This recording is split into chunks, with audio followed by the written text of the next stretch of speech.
Hi, I'm Suneet Mittal, Director of Electrophysiology at Valley Hospital in Paramus, New Jersey. I'm joined by my good friend, former electrophysiologist, currently General Manager and Vice President of the pacing business at Medtronic, Rob Kowal. Hey, Rob. Good to be here. Thanks. Yeah. I was going to say, even the president is called president when they're former. I was like, I'm former status now? That's right. That's right. Well, we're here at HRX 2024 in Atlanta, and the meeting is all about innovation. And today we're here to talk about innovation in cardiac pacing.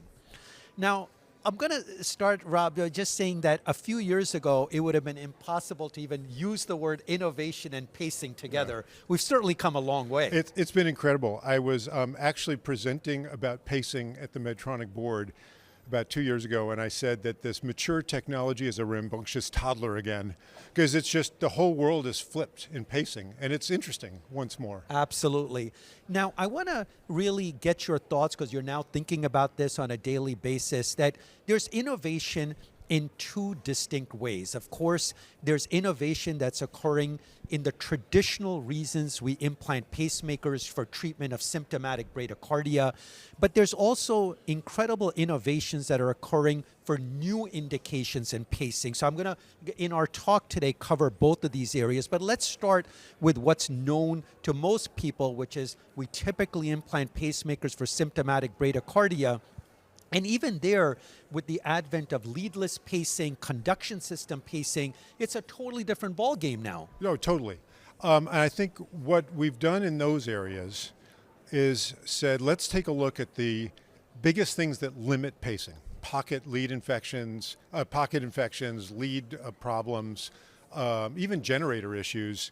And we've combated that with leadless. And we've collected a data set to show we've made progress. We can cut those complications dramatically. And on the other side, the other big complication was that if you pace too much, you risk a cardiomyopathy. So you really, for the last 40 years, we've had to meter out where we can use pacing because you were limited by pacer-induced cardiomyopathy.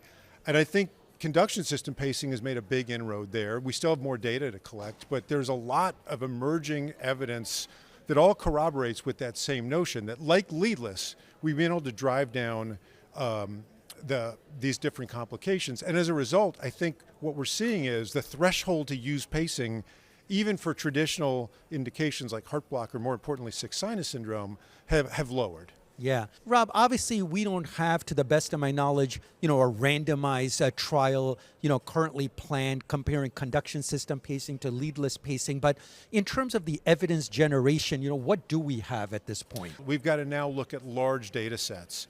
And so the kind of information we have now is a methodology using Medicare claims to look at centers that do transvenous versus leadless. We can collect every single patient and then compare the different characteristics of the patients and the outcomes. And it's really fascinating. What we see is that even though the leadless patient population is much sicker, the pacer-related complications are much lower in these. Now again, it's not randomized. In the end, I think there's a lot of evidence that leadless consistently lowers the risk of pacemaker-related complications. And interestingly, there's some data that outcomes such as hospitalization are lower when you normalize or try to control for the patient comorbidities. We're not sure we understand that part of it yet, so there's more to do. Yeah. Another area ripe for innovation, of course, is battery technology. Whether you buy a cell phone or an electric car, obviously there's massive improvements in battery technology. With leadless, of course, lots of people stand to benefit if the batteries are more reliable, last longer. What can you share with us about innovations in battery technology? So first off, the current generation micro, we made a big stride. And I think what's important for everyone to know is there's a couple things. One is the battery chemistry itself. And the other is how the circuitry works. So we do everything we can to make sure the circuitry is doing as little as possible, and that uses less energy. So we attack it from two approaches. And that is going to continue. And then there's ways to look at how to think about different energy sources with an idea of kind of what we call micro for life. And then that's measuring, okay, what's the life expectancy of, let's say, 80% of 90% of micro patients, and can we meet their needs? currently, our data suggests that about 80% of micro patients need only one device. Well, that's great. Now let's shift gears a little bit about using pacing in populations that we don't never really think about. Now, one population is a patient who already has a pacemaker implanted, and we can think about what additional value can that patient, that pacemaker provide to that patient. And of course, hypertension is one thing that's common in our patients, and I think you're thinking a lot about that. And the other, of course, is this population with heart failure with reduced ejection, with preserved ejection fraction, where there's some data that, pacing these patients may be beneficial. So maybe you can comment a little bit about those. And in fact, to me, this is one of the most exciting things, right? You take a 65-year-old technology that hasn't had a substantive new indication in 40 years and suddenly think about how can we use it differently. And I think the idea here, the paradigm shift, is if you can really knock down the complications that limited pacing, how do you redeploy it in ways beyond bradycardia? And to your point, the two we're focused on right now, one is hypertension, and we're working with a colleague, partner, Orchestra Biomedical, who came up with an algorithm to dynamically change AV delays to change left ventricular filling and lower blood pressure. And that's in trials now. And that's very interesting since so many patients have uncontrolled hypertension or don't want to take all their medications. And that's something that's designed for patients who already need a pacemaker.